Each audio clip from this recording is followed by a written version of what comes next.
Trois clowns pour un monde en feu. Dans le grand cirque mondial, trois artistes tiennent le chapiteau d'une main de fer. Chacun rivalise de pitrerie et d'abus de pouvoir. Observateurs superficiels de poncifs démodés, de narration commune et dépourvus de caractéristiques avec des notes ordurières et exacerbées en pente abrupte à des saletés si basses que parfois on se croirait dans une maison blanche d'un recueil scatologique. D'abord, le petit voyou de Saint-Pétersbourg, source originelle de la connerie propulsée par un concours de circonstances à la tête de son État. Et par peur panique de perdre son trône, il a réécrit les règles du jeu pour s'assurer un règne jusqu'en 2036. Transformant ainsi la démocratie en spectacle de marionnettes, où il tient toutes les ficelles d'un vieux tampax déjà utilisé. Gare à celui qui voudrait couper son cordon, il risque de finir en cellule ou en exil, avec un mystérieux thé radioactif comme dernier toast. Ensuite, il y a le fils à papa de Brooklyn, burnologue de son état, élevé dans l'ombre de son père, marchand de biens qui, pour expulser les Noirs des immeubles insalubres, était un sport familial.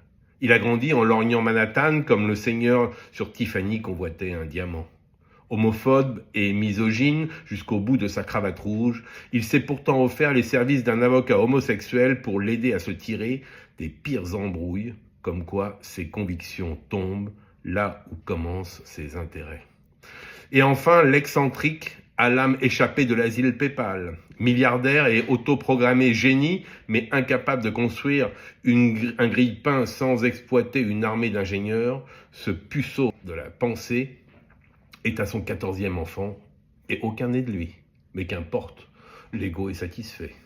Il rêve de Mars, une planète sur laquelle il fait entre moins 20 et moins 150 degrés. Prélude, selon lui, à la conquête du grand vide intersidéral, où il fait en réalité moins 500 degrés. Détail technique, mais quand on flotte dans l'illusion, à quoi bon la réalité ?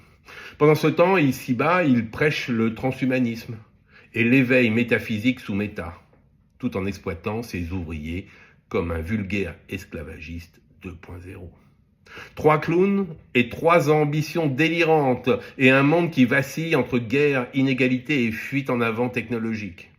Ce n'est pas un spectacle, c'est une tragédie burlesque des chacals de la liberté posthume qui continuent leur besogne, qui est de ramasser les crétins qui ont formé à leurs bottes pour un téléphone portable. Des idiots en purgation que seuls quelques courageux pourront arrêter.